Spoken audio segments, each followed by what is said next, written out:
నీ పాపం నీకు తెలీదా? నీ మీద నిలిచి ఉన్న పాపం ఏంటి? కీర్తన 51:3 భక్తుడు అంటాడు, కీర్తన గ్రంథం 51:3 భక్తుడు అంటాడు, నా అతిక్రమములు నాకు తెలిసే ఉన్నవి, నా అతిక్రమములు నాకు తెలిసే ఉన్నవి, నా పాపం ఎల్లప్పుడూ నా ఎదుటనున్నది. ఆ మాట అందరికీ చదువుకుందాం, స్క్రీన్ మీద చూడండి. నా అతిక్రమములు, నా పాపం ఎల్లప్పుడూ నా ఎదుట. మరలా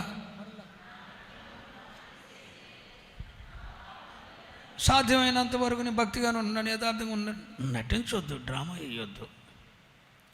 భ్రష్టుడు అయిపోయావు, నీ నోటికి ఏమొస్తుందో తెలవట్లేదు. నీ ఆధ్యాత్మిక జీవితం ఎంత పతనం అయిపోయిందో నీకు అర్థం అవ్వట్లేదు. సాతాను ఖడ్గం పాలైపోయావు. దేవుని మహోగ్రత చల్లారాలనుకుంటే నీ మీద నిలిచి ఉన్న పాపం ఏంటో నీకు తెలుసు. కీర్తనకారుడు అంటాడు, నా అతిక్రమము నాకు తెలిసే ఉన్నది, నా దోషం, నా పాపం ఎల్లప్పుడు. నువ్వెంత గర్వాంతురాలువో నీకు తెలియదా? నీ హృదయంలో దేవుడు లేడన్న సంగతి నీకు తెలియదా? నువ్వు మనసిప్పి దేవుని వాక్యానికి లోబడబడిన సంగతి నీకు తెలియదా? నీ అతిక్రమం నీకు తెలుసు, నా అతిక్రమం నాకు తెలుసు. నీ మీద నా మీద నిలిచి ఉన్న పాపం ఏంటో దాన్ని ఎరిగి మనం పశ్చాత్తాపడాలి. ఈ మొదటి నెల మొదటి ఆదివారం దినాన పశ్చాత్తాపడాలి. అర్థమైందన్న వాళ్ళు దేవుని స్తోత్రం చెప్పండి. ఈ మొదటి నెల మొదటి ఆదివారం దినాన, మొదటి పునరుద్ధాన దినాన నువ్వు బలిపీఠం యొద్ద నీ అర్పణ అర్పించడానికి ముందుగానే నువ్వు దేవునితో సమాధానపడు. బలిపీఠం దగ్గరకు వచ్చి నీ అర్పణ అర్పించడానికి ముందుగానే, మోకాల్లోని ప్రార్థించడానికి ముందుగానే, కానుక సమర్పణ చేయటానికి ముందుగానే నీ దేవునితో సమాధానపడమని ప్రభుపేట మనం చేస్తున్నాను. అదే యేసు ప్రభు వారు చెప్పారు, ప్రభు యేసుక్రీస్తు వారు మత్తయి సువార్త 5:24 నువ్వు బలిపీఠం యొద్దకు నీ అర్పణ తేక మునిపే నువ్వు దేవునితో మనుషులతో సమాధానపడు. ఏ విషయాల్లో దేవునికి దూరం అయ్యావో దేవునితో సమాధానపడు. ఏ విషయాల్లో వాక్యానుసారంగా లోబడకుండా దైవ సేవకులకు వ్యతిరేకంగా నడిచావో దైవజనులతో సమాధానపడు. ఏ విషయాల్లో వాక్యానుసారంగా కాకుండా దేవుని ఉపదేశానుసారంగా మనుషులకు వ్యతిరేకంగా పనిచేసావో మనుషులతో సమాధానపడు. నీవే నిలిచి ఉన్న పాపం నీకు తెలుసు.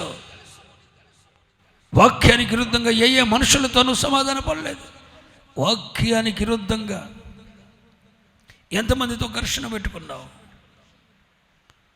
నీ పాపం ఎంతవరకు, నీ దోషం ఎంతవరకు ఉంది ఆ వ్యక్తి విషయంలో?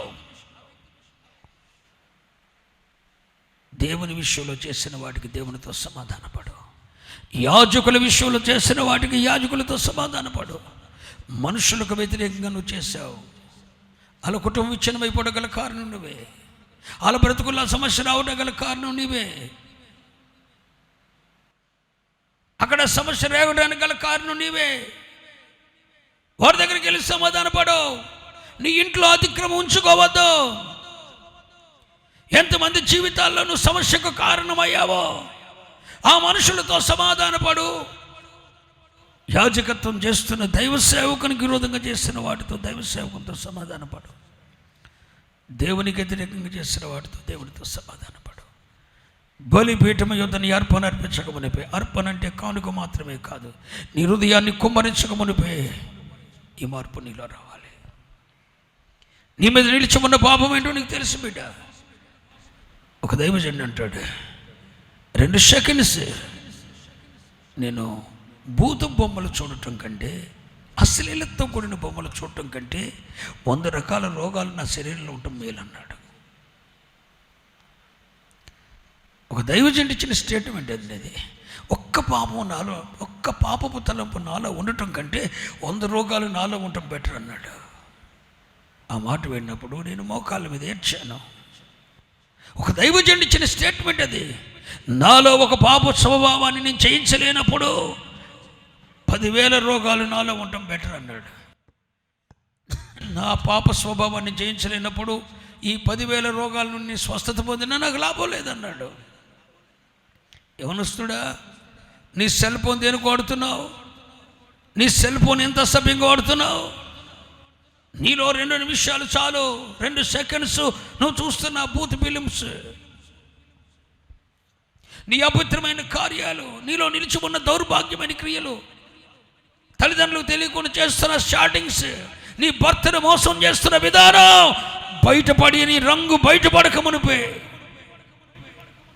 నీ కుటుంబంలో విచ్ఛిన్నత కాక మునిపే బిడ్డ ఈ శుభదినం సరిచేయబడాలి. అందుకే దేవుడు నిన్ను ఇక్కడ ఉంచాడు. ఈరోజు ఆరాధనలో ఈ జీవితం సరిచేయబడాలి. నీలో నిలిచి ఉన్న పాపం ఏంటో నువ్వు గ్రహించాలి. పిల్లలారా, నీకు ఆరోగ్యం ఉన్నా, ఆరోగ్యం కన్నా హృదయంలో ఉన్న పాపపు తలంపు పోవాలి. ఒకవేళ ఆరోగ్యం ఉండి హృదయంలో చిన్న పాపపు తలంపు చేయించలేకపోయినా ఆరోగ్యం వల్ల ఉపయోగం లేదన్నాడు ఆ దైవజనుడు. అది ఎంత మంచి స్టేట్మెంట్ ఇచ్చాడండి. నాలో ఒక పాపపు తలంపు ఉండి ఉండటం కంటే ఆ పాపపు తలంపును జయించటానికి 1000 రోగాలు నాలో ఉంటే బెటర్ అన్నాడు. ఈ 1000 రోగాలు నాలో ఉంటే ఆ పాపపు స్వభావాన్ని జయిస్తా అన్నాడు. ఈ అభిషేకం నీకుందా? ఈ కృప నీకుందా? ఇలాంటి సమర్పణ ఉందా? నీ అతిక్రమం నీకు తెలిసే ఉంది. కీర్తనలు 51:3 నా అతిక్రమం నాకు తెలిసే ఉంది, అది ఎల్లప్పుడూ నా ఎదుటే ఉంది. మరి నీ మీద నిలిచి ఉన్న పాపం అంటే ఒప్పుకుంటావా? ఎందుకు ఆ మహోగ్రత? మహోగ్రత నేనేం లేదండి, సాతాను సరిలోకి వెళ్ళిపోతున్నావు, నీవు బందీలోకి వెళ్ళిపోతున్నావు, సాతాను దుష్టుని ఖడ్గం పాలైపోతున్నావు, నీ హృదయం మూసేసావు. దేవుడు లేడు. నిజంగా చెప్పు, ఆహాసువు కాదా నీవు? దేవుని మందిరాన్ని మూసివేసిన ఆహాసువు కాదా? దేవుడు నీలో ఉన్నాడా? మీ దేహములో పరిశుద్ధాత్మకు ఆలయమై ఉన్నాయి. మరి ఎందుకు మూసేసావు దేవుడు రాకుండా? ఏ పరిశుద్ధ ఉపకరణాలే? బలిపీఠం ఏది? సమర్పణ ఏది? నువ్వు చేసుకున్న సమర్పణ ఏది? లోకంతో రాజీ పడిపోయావు. దీపస్తంభం ఏది? పరిశుద్ధాత్మ నిబద్ధత ఏది? సన్నిధి బల్ల ఏది? ఆది అపోస్తలుల ఉపదేశక్రమం ఏది? ధూపవేదిక ఏది? ప్రార్థన జీవితం ఏది? అన్ని ముక్కలు చెక్కలు చేసేసావు. ఏమీ లేవు. ఆహాజు నువ్వు మొత్తం ముక్కలు చేసేసావు. ఈ దుస్థితిని చూశాడు హిజ్కియా. దాన్ని సరిచేయటానికి, ఒక ఉజ్జీవాన్ని తేపటానికి దేవుడు హిజ్కియాను వాడుకున్నాడు.